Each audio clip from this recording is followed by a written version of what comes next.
இயேசு கிறிஸ்துவின் நாமத்தினால் உங்களுக்கு என் அன்பின் நல்வாழ்த்துக்கள்.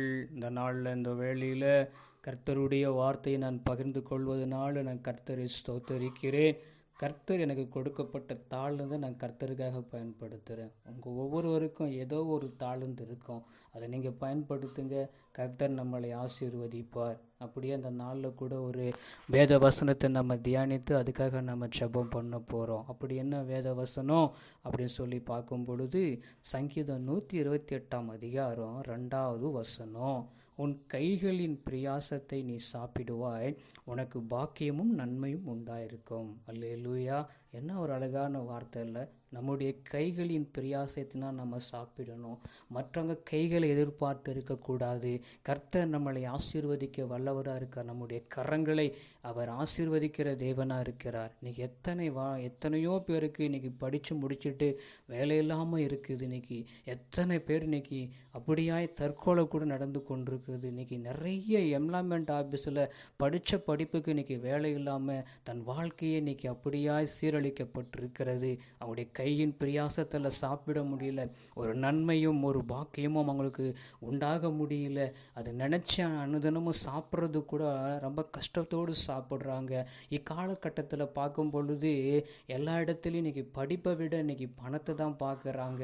எவ்வளோ பணம் இருக்குது, படிப்பு முக்கியம் கிடையாது, எவ்வளோ பணம் இருக்குது. அந்த பணத்தை கொடுத்தா எல்லாத்தையும் வேலைக்கு வாங்கிடலாம். அதனால் இன்றைக்கி படித்த படிப்புக்கு வேலை இல்லை, இன்றைக்கி பட்டதாரிகளுக்கு வேலை இல்லை. எத்தனை பட்டதாரிகள் இன்றைக்கி அதாவது படித்த படிப்புக்கு வேலை இல்லாமல் கிடைச்ச வேலையை செஞ்சுக்கிட்டு தன்னுடைய மனதில் இருக்கிறது அப்படியே சொல்ல முடியாமல் மெல்ல முடியாமல் தன்னுடைய வாழ்க்கையை எப்படி போராட்டம் பண்ணி கொண்டிருக்காங்க நமக்கு தெரியுமா? பாருங்கள், யோசிச்சு பாருங்கள். இன்றைக்கி எத்தனையோ பேர் இன்றைக்கி வேலை இல்லாமல் திண்டாட்டம். அது மாத்திரமில்லை, இந்த வேலை கிடைக்கலனாலும் பரவாயில்ல, ஏதோ இருக்கிற வேலை கிடைக்கட்டும், இன்றைக்கி அப்படி செஞ்சிட்டு இருக்கிறத பார்க்க முடிகிறது.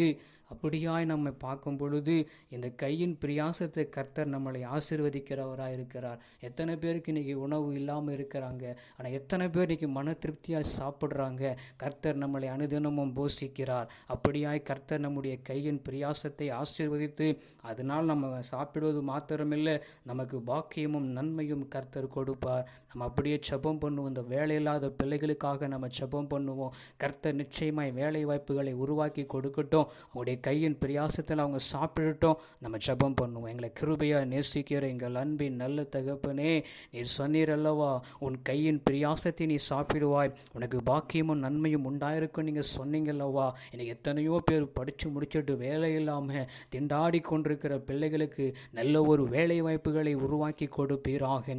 ஒரு வழி அடைக்கப்பட்டா நீங்கள் 7 வழியை திறக்கிற தகப்பன் என்பதை நாங்கள் அறிந்திருக்கிறோம். இப்பொழுது அடைக்கப்பட்ட கதவுகள் திறக்கட்டும். வேலை இல்லாத பிள்ளைகளுக்கு வேலைக்கு வழிவாசல் திறந்து கொடுக்கட்டும். அவங்களுடைய கையின் பிரயாசத்தில் அவங்க சாப்பிடட்டும்.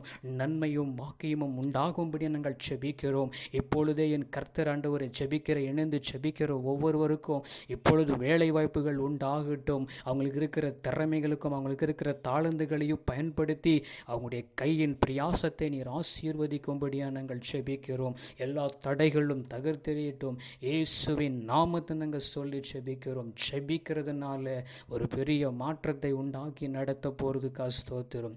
இயேசுவின் நாமத்தை சொல்லி ஜெபிக்கிறோம். நல்ல பிதாவே, நீங்களே பொறுப்பெடுங்க, பாதுகாத்து கொள்ளுங்க. ஆமென்.